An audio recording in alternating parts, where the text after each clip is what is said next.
The stench of beer and desperation clung to my uniform as I navigated the maze of tables at Velvet, the upscale restaurant where I'd been waiting tables for the past 8 months. My feet throbbed in cheap shoes that weren't meant for 12-hour shifts, and the din of clinking glasses and forced laughter rang in my ears like a discordant symphony. I tucked a stray strand of hair behind my ear, feeling the sticky residue of hairspray on my fingers as I balanced 3 plates of overpriced appetizers. Table 7 needs more champagne.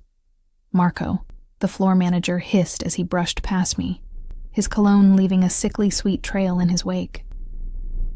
I nodded, keeping my eyes down. Stay invisible. Do the job. Get paid. The mantra repeated in my head like a prayer. Tonight was different, though. The air felt charged, like the moment before lightning strikes. Security men in dark suits had appeared an hour ago, scanning the restaurant with cold, calculated eyes. They'd spoken in hushed tones with the owner, who'd immediately closed the rooftop section to regular patrons and sent 3 waiters home. I'd been reassigned to the now private area, along with Sasha, a veteran server who knew better than to ask questions. "Someone important's coming," Sasha had whispered, adjusting her tight black dress. Like, seriously important. The kind of important where you don't make eye contact unless they speak to you first. I didn't need the warning. After growing up in a neighborhood where power was measured by how many people crossed the street when they saw you coming, I knew when to make myself scarce. But tonight, there was no escaping whatever, or whoever, was about to arrive. I heard them before I saw them, the subtle shift in the restaurant's rhythm, conversations dimming, the staff straightening their postures as if pulled by invisible strings. Then the security detail entered, their faces expressionless as they positioned themselves strategically around the rooftop. And then he walked in. The world seemed to slow, sounds muffling as if I'd been plunged underwater. He wore darkness like a second skin. A tailored black suit that probably cost more than my yearly rent, shoes polished to a mirror shine. But it wasn't his clothes that made my breath catch in my throat. It was the way he moved, with the casual confidence of a predator who had never needed to question his place at the top of the food chain. His face was all sharp angles and perfect symmetry, like something carved from marble by an artist obsessed with beauty and danger in equal measure. Dark hair, styled with just enough carelessness to seem effortless. Eyes that calculated everything and revealed nothing. "Alessia," Sasha nudged me, breaking the spell. "Table 9, now." Table 9. His table. I approached with my gaze carefully trained on the polished floor, the weight of unseen eyes pressing against my skin. "Good evening," I said, surprised at how steady my voice sounded. "My name is Alessia, and I'll be your server tonight, Alessia." The way he said my name, like he was tasting it, sent an involuntary shiver down my spine. I forced myself to look up, meeting his gaze for just a heartbeat before dropping my eyes again. In that brief moment, I saw something flash across his features. Recognition, interest. Whatever it was, vanished behind a mask of practiced indifference. "The 96 Bordeaux," he said to no one in particular, though one of his men immediately stepped forward to relay the order to the sommelier. The next hour passed in a blur of perfectly timed service, wordless signals from Sasha guiding me through the delicate dance of attending to him and his 4 companions without intruding. They spoke in low tones, occasionally switching to what sounded like Russian or Italian, conversation stopping whenever I approached. I was refilling water glasses when I first noticed them, 2 men at a table near the bar, their casual postures betrayed by the tension in their shoulders and the way their eyes kept drifting to our section. One adjusted his jacket, revealing the unmistakable bulge of a concealed weapon. My heart rate doubled. Growing up with a father who'd worked security for people he never named, I'd learned to recognize danger in all its forms. These men weren't restaurant security or random patrons. They were watching, waiting. For him. The realization was like ice water in my veins. Whatever was happening, I didn't want to be caught in the middle. I could finish my shift, go home, and pretend I hadn't seen anything. That's what any sane person would do. But as I turned back to the table, my eyes met his. For a split second, something passed between us. an electric current of understanding. He knew I'd seen something. And worse, he knew that I knew. His hand moved beneath the table, and I glimpsed the cold gleam of metal. A gun. My throat constricted, panic rising like bile as I forced myself to continue serving, hands trembling slightly as I placed fresh bread on the table. "Anything else, sir?" I managed to ask, surprised at how normal I sounded. He tilted his head, studying me with the intensity of someone trying to solve a complex equation. "You seem nervous, Alessia."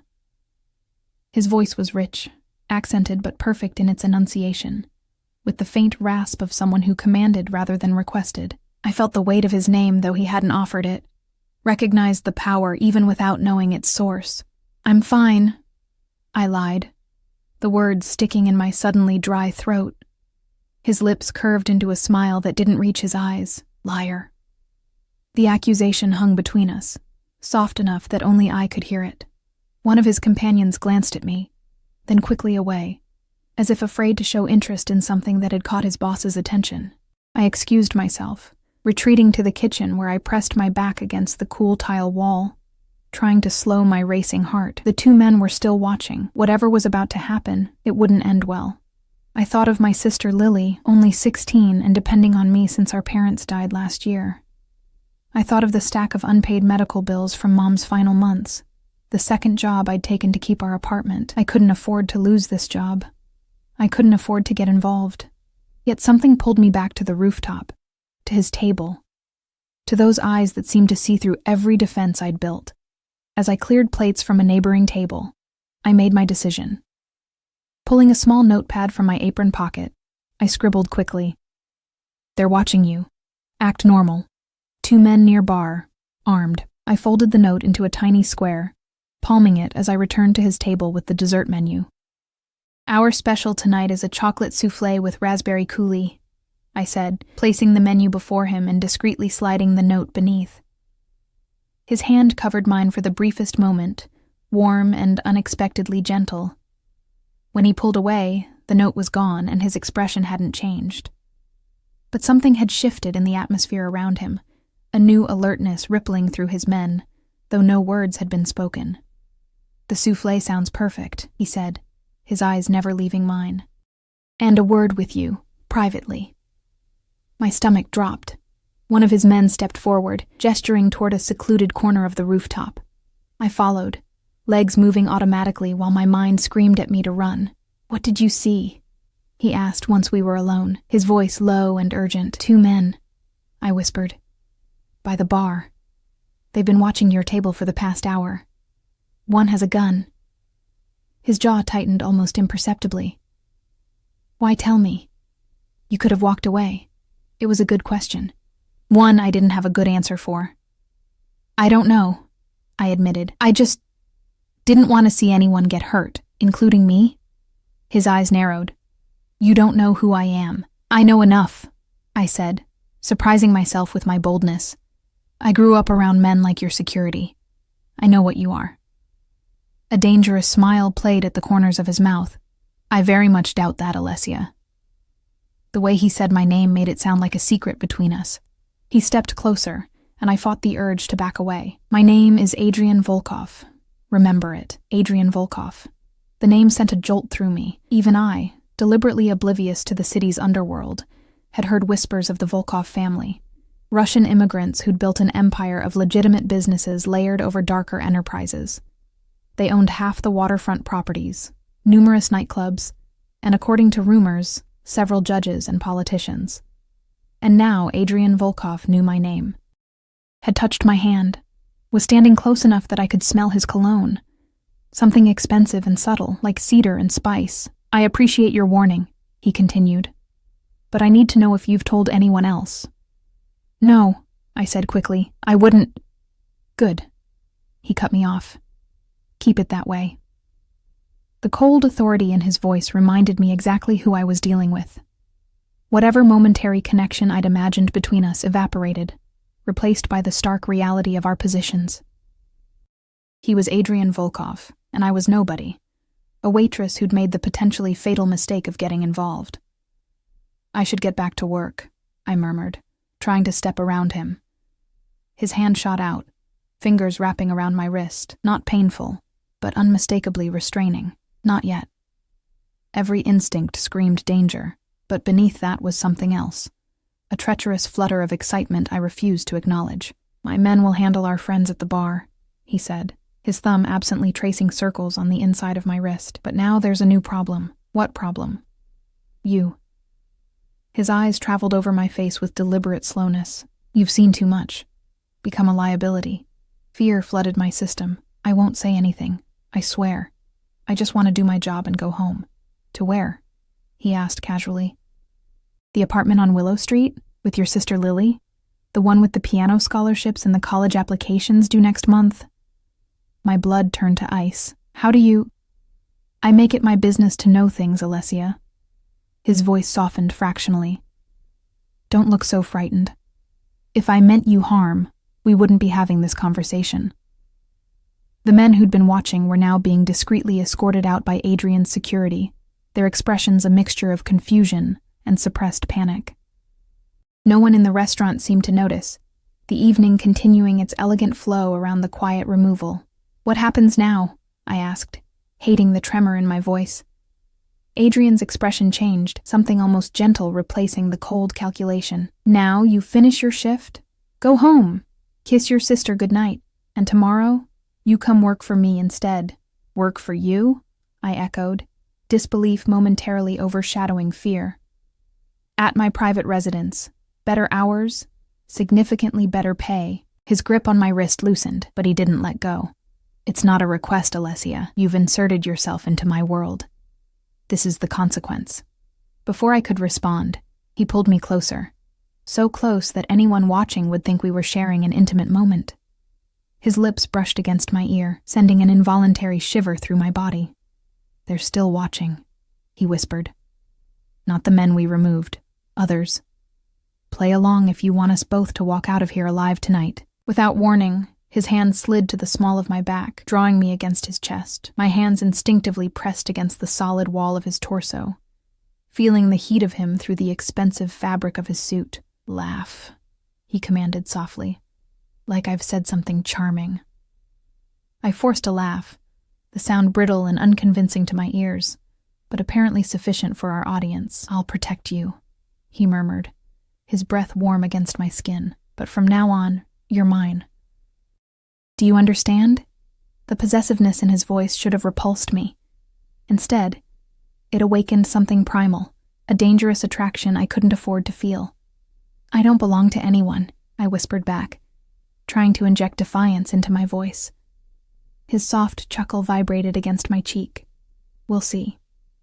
When he finally released me, the loss of contact was almost physical, like stepping from warmth into cold. His eyes held mine for a beat longer than necessary, something unreadable flickering in their depths. "Tomorrow, 8 a.m. A car will be waiting outside your building." It wasn't a question. It wasn't even really a choice. I'd crossed some invisible line the moment I'd written that note, and there was no going back.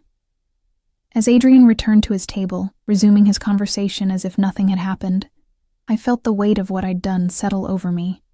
I'd saved him from whatever threat those men had posed, but at what cost to myself? I moved through the rest of my shift like a sleepwalker, delivering dishes and clearing plates on autopilot. Adrian and his entourage departed shortly after our encounter, but not before he pressed something into my hand during a final champagne service. A business card with a single phone number embossed in silver. "If anything happens before tomorrow," he'd murmured, his fingers lingering against mine. Now, as I clutched the card in my pocket like a talisman, I wondered what exactly I'd set in motion. There was no doubt in my mind that Adrian Volkov was dangerous, a man accustomed to taking what he wanted and eliminating obstacles without remorse. And somehow, in the span of a single evening, I'd become something he wanted. Dawn broke over the city skyline, painting the cramped bedroom of our apartment in pale golden light. I hadn't slept. How could I, with Adrian Volkov's business card burning a hole in my nightstand drawer, and the memory of his touch branded into my skin? I'd spent the night researching him online, piecing together the fragments of information available about the man who now held my future in his hands. The Volkov family had immigrated from Russia in the early 1990s, establishing import businesses that had expanded into real estate, nightclubs, and high-end restaurants. The official story. The acceptable facade. The whispers told a different tale, of protection rackets, smuggling operations, and rivals who disappeared without a trace. Adrian had taken control of the family business 5 years ago, after his father's retirement. At 32, he was the youngest crime boss the city had ever seen, and reportedly the most ruthless. And in 7 hours, I was supposed to willingly walk into his world. Leslie? My sister's sleepy voice pulled me from my thoughts. Lily stood in the doorway, her dark hair tangled from sleep, looking younger than her 16 years in oversized pajamas. You're up early. I forced a smile. Big day. New job opportunity. Her eyes widened. Really? That's amazing. Where? The lie formed easily. Private event staffing, better pay, more regular hours. So you won't have to work nights anymore? Hope brightened her features, making guilt twist in my stomach. Since our parents' death, Lily had spent too many evenings alone while I worked double shifts. That's the plan, I said, reaching out to smooth her hair. Maybe we can finally get that piano tuned. Her smile was worth every risk, every compromise. After losing both parents, Dad to a heart attack, Mom to cancer just months later, Lily was all I had left. Every decision, every sacrifice was for her, to ensure she finished school, went to college, had opportunities I'd never get. I made coffee, she offered, padding toward the kitchen. I followed her, watching as she moved around our tiny kitchen with the grace she usually reserved for the piano. She'd been taking lessons since she was 6, showing a talent that had earned her a prestigious scholarship. Mom and Dad had been so proud. I have an audition next Friday, Lily said, handing me a chipped mug. For the summer program at Westmore Academy. Ms. Daniels thinks I have a real shot. Westmore. One of the most exclusive arts programs in the country. If she got in, it would open doors to conservatories, perhaps even Juilliard eventually. It would also cost money we didn't have, scholarship or not. I sipped my coffee, a plan forming. Whatever Adrian Volkov wanted from me, whatever job he was offering, it would pay well. Enough, perhaps, to give Lily the future she deserved. You'll get in, I said with conviction, and we'll make it work. After Lily left for school, I stood in front of the bathroom mirror, scrutinizing my reflection. Dark circles shadowed my eyes, testament to a sleepless night. My hair, the same rich brown as Lily's, hung limp around my face. I looked exactly like what I was, a 24-year-old waitress running on exhaustion and cheap coffee. What could someone like Adrian Volkov possibly want with me? The obvious answer made my stomach clench. Men like him took what they desired without consideration for the wants or needs of others. But something about our interaction had felt different. The way he'd spoken about protection, about my sister. The gentle pressure of his hand against mine. I was still puzzling over it when my phone chimed with a text from an unknown number. Car outside. Now. My heart lurched. It was only 7:30, half an hour early. A test, perhaps, to see how I'd respond to the unexpected. I dressed quickly in the nicest clothes I owned, black slacks and a cream blouse I'd bought for job interviews, paired with the only decent shoes in my closet. Professional, but unremarkable. Invisible. The car waiting outside was neither. Sleek, black, and conspicuously expensive, it hummed at the curb like a predator at rest. The driver, a broad-shouldered man with a military haircut, stepped out as I approached. "Ms. Conti," he said, his voice neutral as he opened the rear door. I hesitated, one foot on the curb, the weight of choice pressing down on me. I could turn around, walk away, pretend last night had never happened. The driver seemed to read my thoughts. "Mr. Volkov doesn't appreciate being kept waiting, Ms. Conti." I slid into the car's leather interior, the door closing behind me with a soft final click.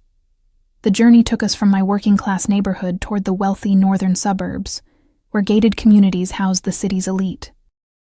We finally turned onto a private road that wound through manicured grounds, eventually revealing a sprawling mansion set against the backdrop of dense forest. Modern but with classic elements, the house resembled a contemporary castle, all clean lines, glass, and stone. Security cameras were discreetly positioned throughout the grounds, and I noticed at least 2 men patrolling the perimeter as we approached. The driver escorted me to an imposing front door, where a woman in her 50s waited. Dressed in a simple black suit with her silver hair pulled back in a severe bun, she exuded efficiency and authority. "Ms. Conti," she said, her accent faintly Eastern European. "I am Mrs. Petrov, Mr. Volkov's household manager. Come." I followed her through a soaring entryway into a house that felt more like a museum than a home. All polished surfaces and expensive art, not a single item out of place. The air smelled of lemon polish and something subtly masculine, the same cedar and spice I'd detected on Adrian the night before. Mrs. Petrov led me to a study at the back of the house, a room dominated by floor-to-ceiling windows overlooking a pristine garden. "Wait here," she instructed. "Mr. Volkov will join you shortly." Alone, I gravitated toward the windows, taking in the view of sculptured hedges and a stone path leading to what appeared to be a private lake in the distance. Money and power, displayed in every detail. "It's been in my family for 3 generations," Adrian's voice came from behind me. I turned to find him standing in the doorway, looking even more formidable in daylight. He'd traded last night's formal suit for dark trousers and a white button-down shirt, sleeves rolled to reveal forearms corded with muscle. Without the distraction of the restaurant's chaos, I could fully appreciate how dangerously attractive he was, the kind of beauty that warned rather than welcomed. "The estate," he clarified, moving into the room with the fluid grace of a predator. "My grandfather built it after emigrating from St. Petersburg. He wanted something that reminded him of home." I remained silent, uncertain how to respond. This wasn't the conversation I'd expected to have. Adrian studied me, his eyes taking in my carefully chosen outfit, lingering briefly on the pulse point at my throat before meeting my gaze. "You look tired, Alessia." "I didn't sleep well," I admitted. A ghost of a smile touched his lips. "No, I don't imagine you did." He gestured to a seating area. "Sit, please." I perched on the edge of an armchair, while Adrian took the sofa opposite, his posture relaxed but alert. Between us stood a glass coffee table holding a slim folder. "Do you know why you're here?" he asked, his tone conversational. "You said something about a job," I answered carefully. "But I don't understand what kind of work you could possibly want me to do." Adrian leaned forward, opening the folder. Inside were photographs, surveillance images of me leaving work, entering my apartment building, shopping at the corner market with Lily. My breath caught in my throat. "You've been watching me." It wasn't a question. "For approximately 12 hours, he confirmed, remarkably matter-of-fact. Standard procedure when someone enters my orbit unexpectedly. "And my sister?" Fear sharpened my voice. "Have you been watching her too?" Something flickered across his features, not quite sympathy, but perhaps understanding. "Your concern for her is admirable. And yes, by extension, we've observed her movements as well. Lily Conti, piano prodigy, straight-A student. Applied for early admission to Berklee College of Music and waiting to hear about the Westmore summer program. Each detail was like a knife twisting in my chest. He knew everything about us, our vulnerabilities, our dreams. "What do you want from me?" I asked, my voice barely above a whisper. Adrian closed the folder and leaned back, studying me with those penetrating eyes. "Initially, exactly what I said last night. For you to work here, in my home. I need someone I can trust to handle certain aspects of my private life. Someone observant. Someone discreet." His lips curved in a cold smile. "Someone who notices armed men in a crowded restaurant and has the courage to warn a stranger."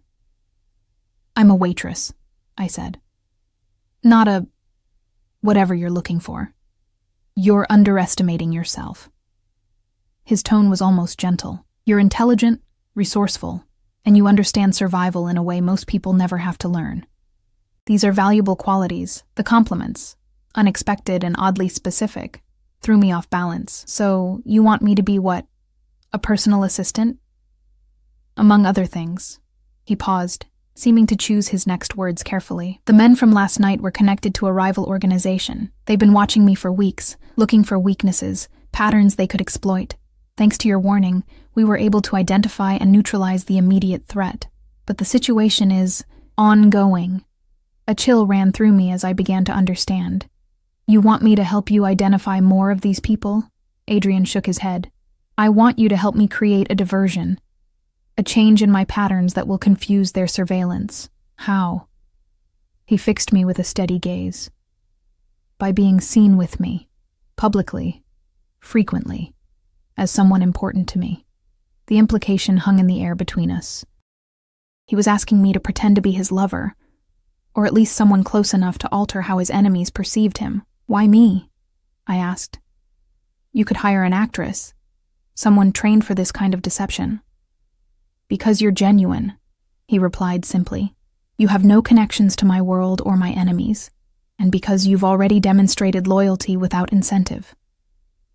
"I was just trying to prevent violence in my workplace," I protested. His smile was knowing. "We both know that's not the whole truth. You could have alerted security, called the police. Instead, you chose to warn me directly." He leaned forward, his gaze intense. "You made a choice, Alessia. Now I'm offering you another one." The choice wasn't really a choice at all, and we both knew it. He'd made that clear with the surveillance photos, with his knowledge of Lily. The threat was implicit beneath the veneer of civilized conversation. "What exactly would this job entail?" I asked, stalling for time to think. "You'd live here," Adrian said. "Accompany me to certain events, help manage my private correspondence and schedule. In return, you'd receive a salary of $15,000 per month, plus a separate educational fund for your sister's continued studies." The figure made me dizzy. It was more money than I'd ever dreamed of having, enough to secure Lily's future and pay off our parents' medical debts. All I had to do was become the companion of one of the most dangerous men in the city, and if I refuse? Adrian didn't answer immediately, his expression unreadable. When he finally spoke, his voice was soft, but left no room for negotiation. "Then you'll return to your apartment and your job, and we'll never speak again." He paused. "But the men watching me will eventually realize you tried to warn me, and they'll wonder why." The threat was clear. By helping him, I'd already made myself a target. His protection was now the only thing standing between me and people who wouldn't hesitate to use me, or Lily, to get to him. My choice had been made the moment I'd slipped him that note. "When do I start?" I asked, resignation and determination mingling in my voice. Adrian's expression softened fractionally. "You already have." The next 3 days passed in a whirlwind of adjustments. Mrs. Petrov showed me to a suite of rooms in the east wing of the mansion, a bedroom larger than my entire apartment, connected to a private bathroom with marble fixtures, and a walk-in closet already filled with clothes in my size. I tried not to think about how Adrian knew my measurements, or when he'd arranged for the wardrobe to be prepared. Explaining the situation to Lily had been its own challenge. I'd constructed a story about a live-in personal assistant position for a wealthy businessman, emphasizing the salary and benefits. She'd been suspicious at first, my sudden career change too convenient, too perfect, but her doubts faded when Adrian arranged for a car to take her to and from school each day, and when the first payment appeared in our bank account. "You're like Cinderella," she'd joked during her first visit to the mansion, eyes wide as she took in the opulence. "Except your prince is kind of terrifying." She wasn't wrong. Adrian remained an enigma, simultaneously distant and intensely focused. Some days he barely acknowledged my presence as I learned the rhythms of his household, the security protocols, the stream of visitors who came and went through a private entrance, the coded conversations I was expected to ignore.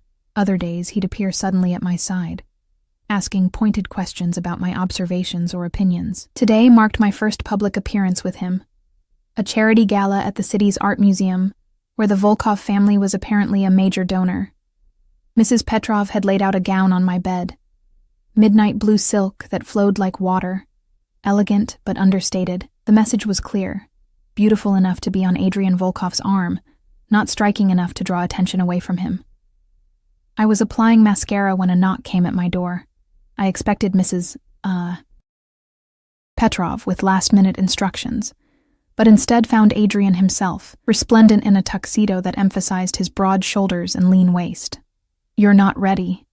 His voice held no accusation, merely observation.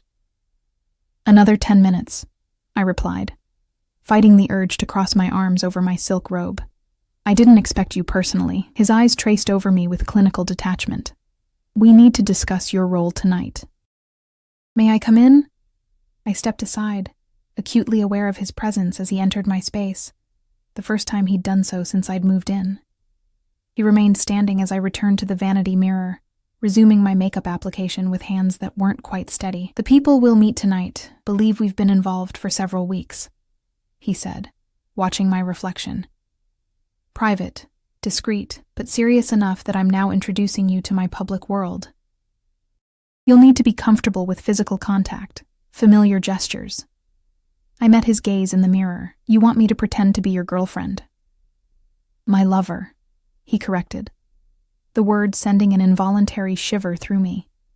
"There's a difference." I put down my mascara, turning to face him directly. "And what is that difference exactly?"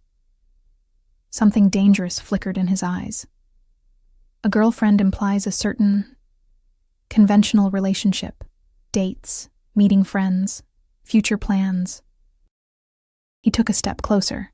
"What I need to project is something more primal. Possession. Obsession." Heat bloomed in my cheeks. "I'm not sure I can convincingly act that part." "You won't be acting." His voice dropped lower, intimate. "You'll be responding. To me." Before I could process his meaning, Adrian closed the distance between us, one hand sliding to my waist while the other tilted my chin upward. I froze, heart hammering against my ribs as his thumb traced my lower lip. "Your pulse is racing," he observed softly. "Your pupils are dilated. Your breathing has changed." His eyes locked with mine, mesmerizing in their intensity. "Your body already knows how to respond to me, Alessia. All you need to do is stop fighting it." I should have pulled away, should have reminded him that this was a business arrangement, not whatever game he was playing. Instead, I remained motionless, captivated by the heat of his palm against my skin and the scent of him enveloping me. "Tonight, when I touch you like this," his fingers skimmed along my jawline, feather light. "You'll lean into it. When I whisper in your ear, you'll smile as if I've said something that delights you. When my hand rests on your lower back," his palm demonstrated, warm through the thin silk of my robe, "you'll move closer, not away." Each point of contact between us sent electric currents through my body, awakening sensations I'd tried to suppress since our first meeting. This close, I could see the flecks of gold in his dark eyes, the faint scar that bisected his left eyebrow, the perfect curve of his mouth. It would be so easy to surrender to the attraction, to let physical desire override the warning bells clanging in my mind. "And if someone asks how we met?" My voice emerged huskier than intended. His lips curved into a smile that transformed his severe features, making him appear younger, almost boyish. "We tell the truth. You were my waitress. You caught my attention. I couldn't stay away." The last part didn't feel like pretense, and that realization was more terrifying than anything else about my situation. Whatever game Adrian Volkov was playing, it went beyond security concerns or public appearances. He released me, stepping back with practiced ease. "Finish getting ready. The car leaves in 20 minutes. As he turned to go, a question escaped me. Adrian. His name felt foreign on my tongue. "What happens if I'm recognized tonight? I've waited tables for half the wealthy people in this city." He paused at the door. "If anyone mentions it, we acknowledge it. Part of your appeal is your authenticity, Alessia. You're not from my world. That makes you interesting to them." His expression hardened slightly. "And it makes you valuable to me." The museum gala was a blur of crystal chandeliers, champagne flutes, and practiced smiles. Adrian kept me close, his hand a constant presence at my waist or against the small of my back. He introduced me simply as Alessia, offering no explanation for my presence, which only seemed to heighten people's curiosity. I recognized several faces from Velvet, A judge who always ordered rare steak, a society matron who complained about the temperature of her soup, a city councilman who tipped poorly despite his expensive watch. None acknowledged our previous interactions directly, though I caught curious glances and whispered conversations. "Ignore them," Adrian murmured against my ear, his breath warm on my skin. "They're trying to decide if you're a passing amusement or a serious interest." "And which am I?" I asked, tilting my head to meet his gaze, conscious of the eyes watching us. Something genuine flashed across his features before his mask of control returned. "That depends on you." Before I could ask what he meant, we were approached by an older man with silver hair and cold eyes that assessed me with naked calculation. "Volkov," he greeted, his accent thicker than Adrian's. "I was beginning to think you'd miss another event." "Breslov." Adrian's posture shifted subtly, tension radiating through the arm that held me close. "I don't recall seeing your name on the donor wall." The man, Breslov, smiled thinly. "Perhaps I prefer to keep my generosity private." His gaze shifted to me. "Aren't you going to introduce your lovely companion?" Adrian's fingers tightened fractionally on my waist. "Alessia, this is Victor Breslov, an old family associate." The way he emphasized old suggested a history I couldn't begin to understand. I extended my hand, which Breslov took, holding it longer than necessary. "Enchanting," he said, eyes lingering on the neckline of my gown. I was surprised to hear Adrian had found someone worthy of his attention. Now I see the attraction. Adrian's body went rigid beside me, though his expression remained impassive. "Your approval wasn't sought, Victor." Breslov released my hand, his smile never reaching his eyes. "Nevertheless, you have it. She's quite different from your usual type." He switched to what sounded like Russian, words flowing too quickly for me to catch even if I'd understood the language. Whatever he said caused a dangerous stillness to come over Adrian. When he replied, his voice was low and controlled, but edged with something that made the hair on my arms stand up. Breslov laughed, a harsh sound that contained no humor. Of course. Forgive an old man his curiosity." He nodded to me. "A pleasure, my dear. I look forward to seeing more of you." As he walked away, I felt Adrian exhale slowly. "What was that about?" I asked quietly. "Politics," he replied tersely. "Breslov heads what's left of the old Russian syndicate. My father displaced them years ago, but they maintain interest in the city. He seemed to know something about me." Adrian's jaw tightened. "He was fishing, trying to determine your significance." "And what did you tell him?" His eyes met mine, something fierce and possessive darkening them. "That you are under my protection, that anyone who approaches you approaches me."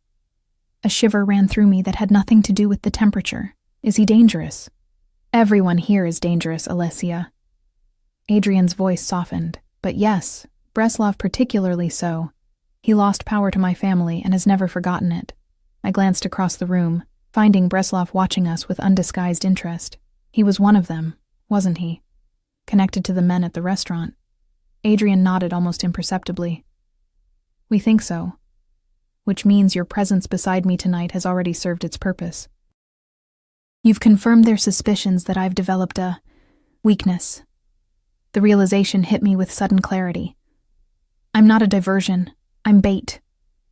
His fingers touched my chin, turning my face back to his. "You're much more than that, Alessia, but yes, in part." He studied me, concern briefly crossing his features. "Does that frighten you?" It should have. Any sane person would be terrified to be used as a pawn in a game between rival crime organizations. But what frightened me more was the realization that I trusted Adrian to protect me, a man I barely knew, whose world was built on violence and control. "No," I answered truthfully. "What frightens me is that I'm starting to forget this isn't real." Something vulnerable flashed in his eyes, gone so quickly I might have imagined it. "Who says it isn't?" Before I could respond, he led me toward the dance floor, where couples moved in elegant patterns beneath the museum's soaring dome. Adrian's hand settled at my waist, drawing me closer than propriety dictated as we began to move to the music. "They're all watching us," he murmured, his cheek brushing against my temple. "Breslov, his associates, my people, all trying to determine what you mean to me. And what do I mean to you?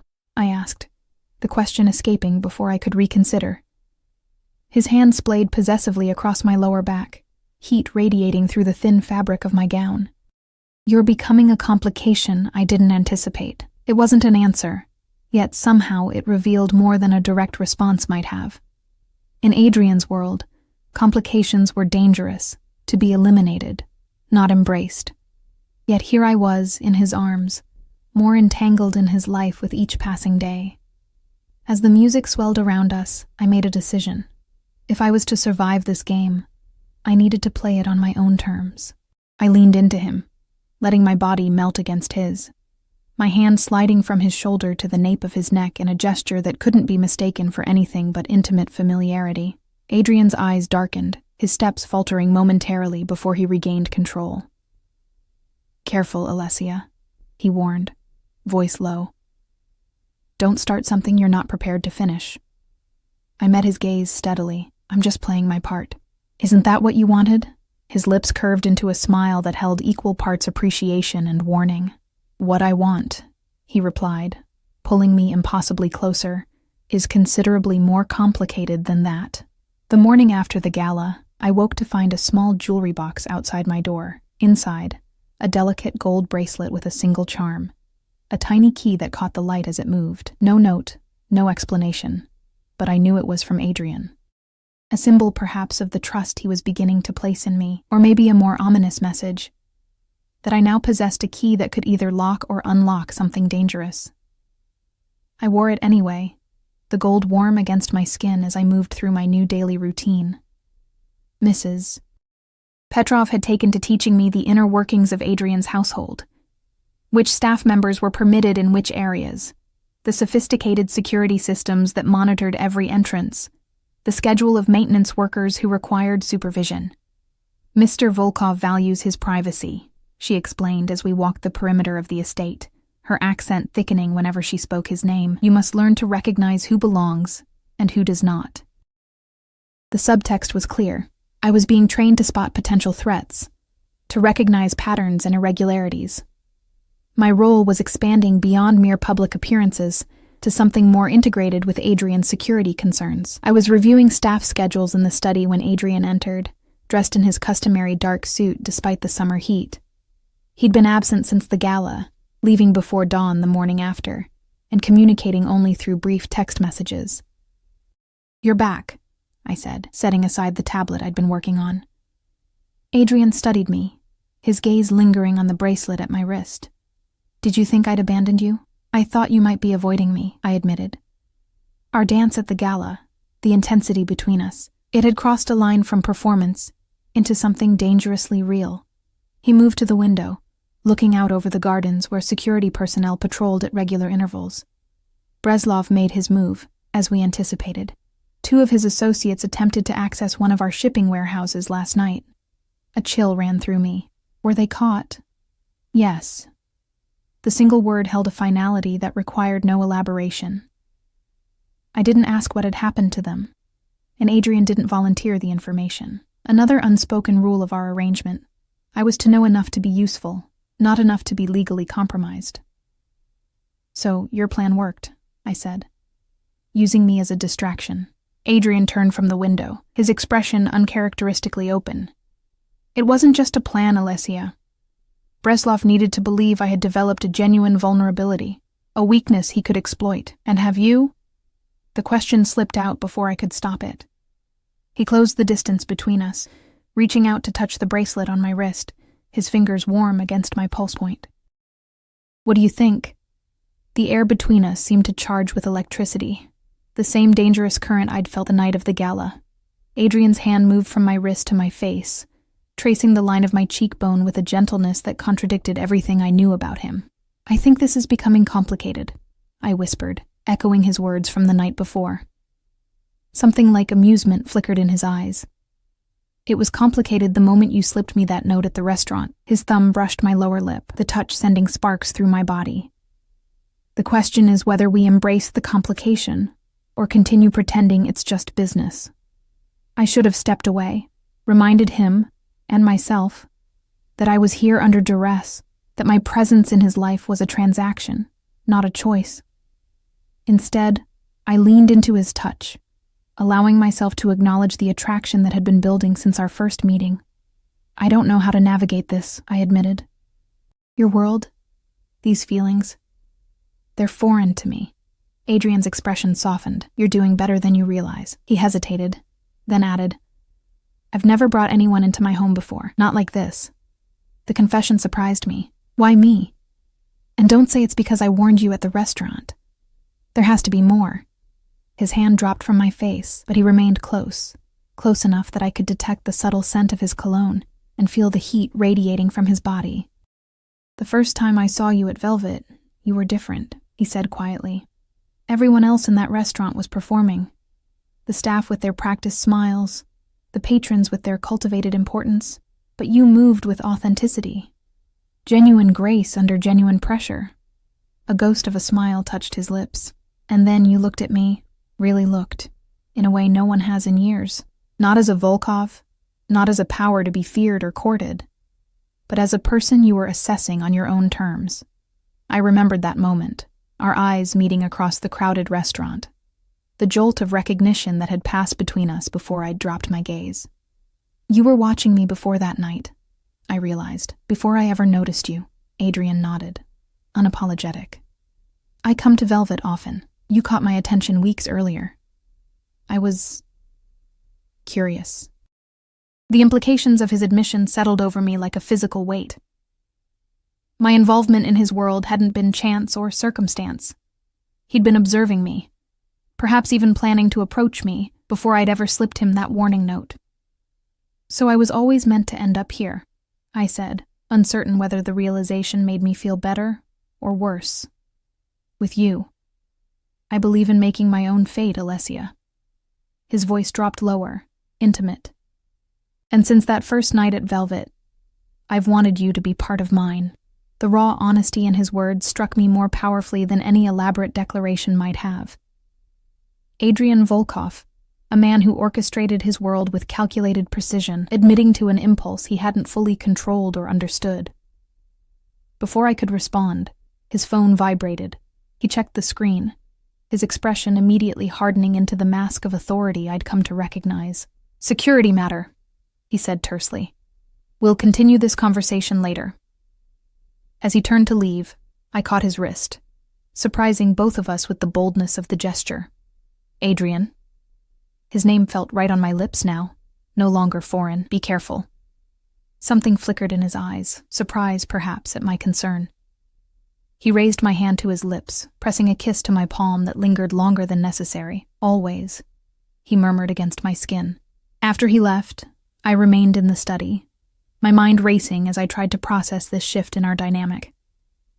The line between performance and reality was blurring, complicated by genuine attraction and the strange intimacy that had developed between us over the past week. I was still lost in thought when Mrs. Petrov appeared in the doorway, her expression even more severe than usual. You have a visitor, she announced, disapproval evident in her tone, in the front parlor.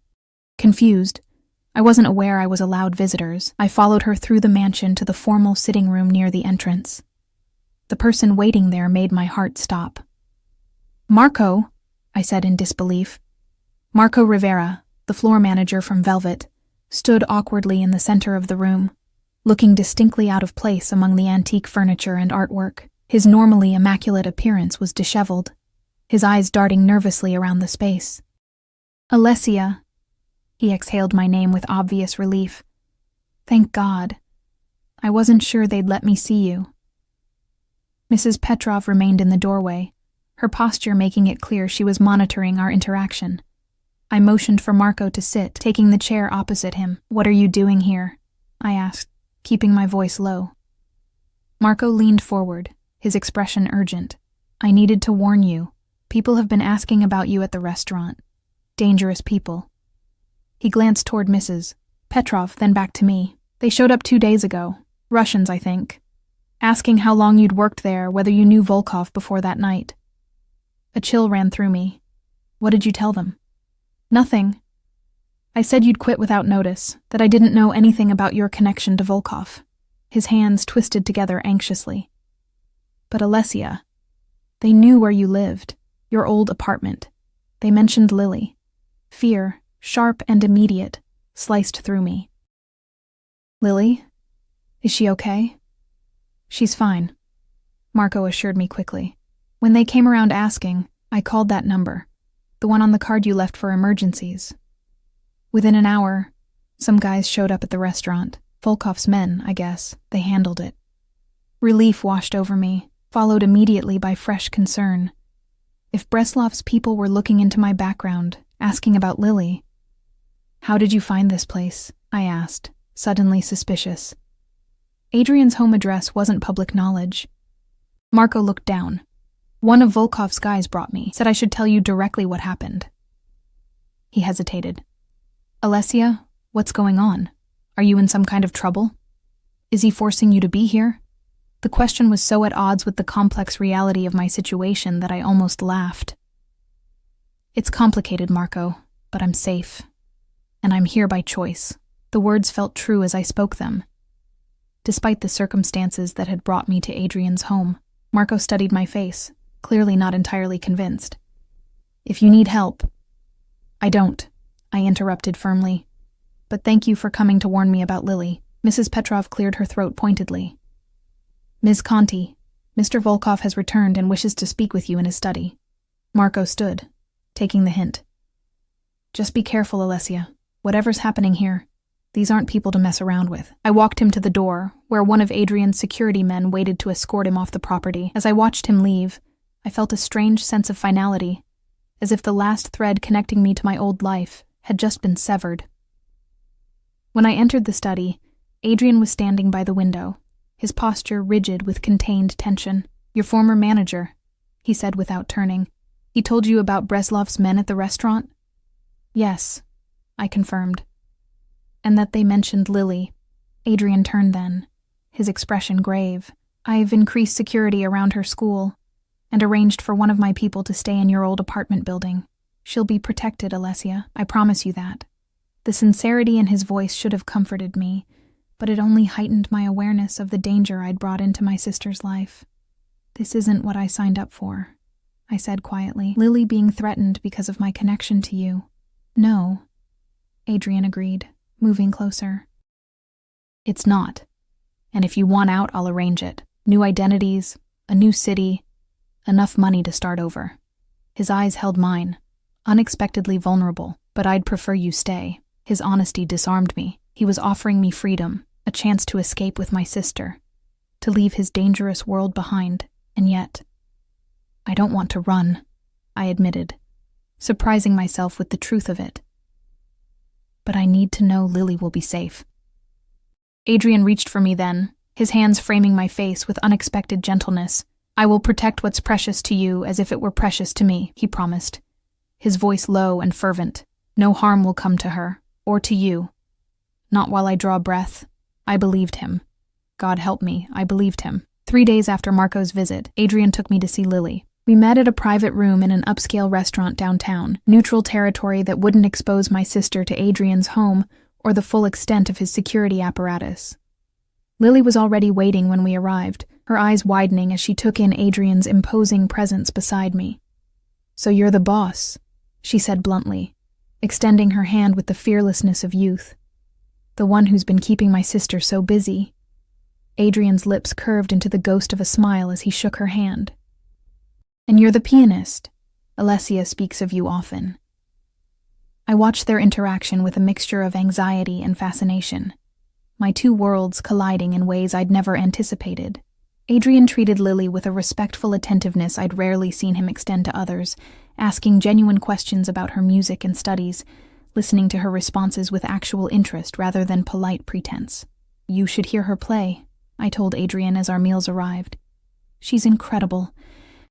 Lily blushed, pushing food around her plate. The Westmore audition is in 2 days.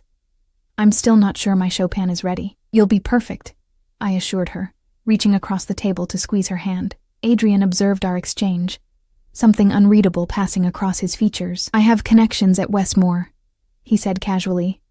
If you'd like, I could... No, Lily interrupted, surprising both of us with her firmness. Thank you, but no. I want to get in on my own merits. Instead of offense, respect flickered in Adrian's eyes. I understand, but the offer stands if you change your mind. After lunch, as Adrian stepped away to take a call, Lily leaned across the table toward me. He's not what I expected, she whispered. The way he looks at you, it's like you're the only person in the room. Heat crept up my neck. It's complicated. Life usually is. She studied me with eyes too perceptive for her age. You've changed, Leslie. You seem, I don't know, more confident, less afraid. Her observation startled me, but I realized she was right. The constant anxiety that had been my companion since our parents' deaths, the fear of not being able to provide, of failing her, had receded. Not because of Adrian's wealth or protection, but because of how he'd drawn out a strength in me I hadn't known I possessed. Are you happy? Lily asked directly. The question caught me off guard. Was I happy? The word seemed inadequate for the complex emotions I'd experienced since entering Adrian's world. Desire, fear, exhilaration, belonging, all intertwined in ways I couldn't fully unravel. I'm becoming who I need to be, I answered honestly. And yes, in ways I didn't expect, I think I am happy. Her smile was knowing beyond her years. Then that's all that matters. Later that night, as Adrian's driver took us back to the estate, I found myself watching his profile in the dim light of the car's interior. The sharp line of his jaw, the focused intensity in his eyes as he reviewed something on his phone, the way his presence filled the space around him without effort. Thank you, I said quietly, for today, for being kind to Lily. Adrian set his phone aside, his gaze meeting mine. She's remarkable, very much like her sister. He paused, something vulnerable crossing his features.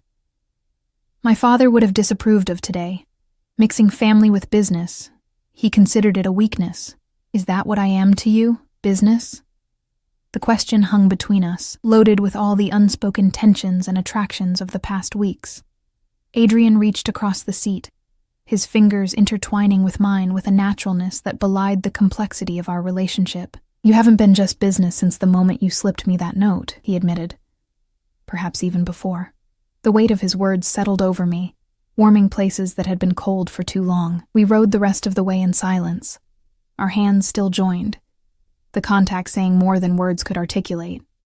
When we arrived at the estate, Adrian surprised me by leading me not to the main house, but to a smaller structure nestled among the gardens, a glass conservatory filled with rare orchids and tropical plants, illuminated by soft lights that created an otherworldly atmosphere.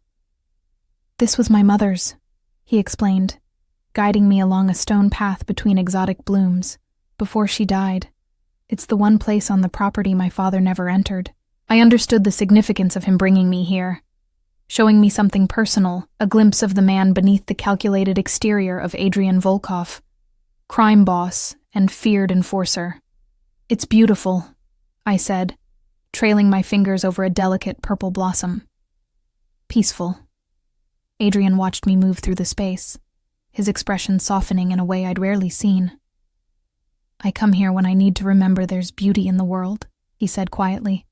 When the weight of family obligations and necessary violence becomes too heavy, the admission, so honest, so unexpectedly vulnerable, touched something deep within me. Without thinking, I moved toward him, closing the distance between us until we stood merely inches apart. Thank you for showing me this, I whispered, for letting me see this part of you. His hand rose to my face, fingertips tracing my cheekbone with a reverence that made my heart race. You see more of me than anyone has in a very long time, Alessia. The tension between us, building for weeks in glances and careful touches, finally crested like a wave breaking against shore. I leaned into him as his mouth found mine, the kiss gentle at first, then deepening with an intensity that made me cling to his shoulders for support. His arms encircled me, pulling me against the solid wall of his chest, one hand tangling in my hair as the other pressed against the small of my back. It felt inevitable, this surrender to what had been growing between us since that first night at the restaurant. Not just desire, though that burned hot and insistent where our bodies pressed together, but a recognition of finding someone who understood the shadows we each carried, the compromises we'd made to protect what we loved. When we finally broke apart, both breathless, Adrian rested his forehead against mine. His eyes closed as if savoring the moment. "This complicates everything," he murmured, echoing our earlier conversations. I smiled, feeling strangely light despite the weight of implications. "I think we were complicated from the start." His answering smile, rare and genuine, transformed his face, revealing the man who might have existed in another life, one untouched by family legacies and underworld politics. The peace of the moment shattered as Adrian's phone vibrated. The change that came over him was immediate, his posture straightening, expression hardening as he read the message on the screen. "What is it?" I asked, recognizing the signs of trouble. "Breslov," he answered tersely. "He's made another move, this time against someone under my protection." Cold fear gripped my chest. "Lily?" "No," Adrian assured me quickly. "Not your sister, one of my lieutenants. But the message is clear. He's escalating." The reality of Adrian's world crashed back into the intimate bubble we'd created, a harsh reminder that our relationship existed within the context of power struggles and violent retribution. "What will you do?" I asked, already knowing the answer but needing to hear it. Adrian's eyes met mine, unflinching. "What's necessary? Breslov has violated the understanding between our organizations. There must be consequences." I nodded, accepting this part of him even as it frightened me. "When?" "Tonight." He touched my face gently, a contrast to the deadly intent now evident in his bearing. "Go back to the house, Alessia. Stay with Mrs. Petrov. I'll return when it's done." As he turned to leave, I caught his arm. "Adrian." His name felt right on my lips, intimate and familiar now. "Be careful." Something fierce and possessive flashed in his eyes. He pulled me to him for one more bruising kiss, his hands gripping me with an intensity that spoke of his reluctance to let go. "Always," he promised against my lips. The night that followed was the longest of my life. I paced the floors of the mansion, unable to sleep, imagining every terrible possibility as hours stretched into the early morning. Mrs. Petrov brought tea I couldn't drink and reassurances I couldn't believe, her own worry visible beneath her composed exterior. It was nearly dawn when I heard the cars returning, the low murmur of voices in the courtyard. I rushed to the window, relief flooding through me as I spotted Adrian emerging from a black SUV, apparently unharmed. Our eyes met across the distance as he looked up at my window, a silent communication passing between us before he disappeared into the house. Minutes later, he appeared at my door, his suit immaculate, but his eyes haunted by whatever had transpired. "It's done," he said simply. I didn't ask for details, didn't need to know what done entailed. Instead, I drew him into my room, helping him remove his jacket and tie, my hands gentle as I unbuttoned his shirt. There was blood on his cuffs, not his own, I realized with a mixture of relief and horror. "Breslov?" I asked quietly. Adrian shook his head. "Alive, but diminished. He's agreed to certain terms. The conflict is over, for now." I led him to the bathroom, wetting a cloth with warm water to clean away the evidence of violence from his hands.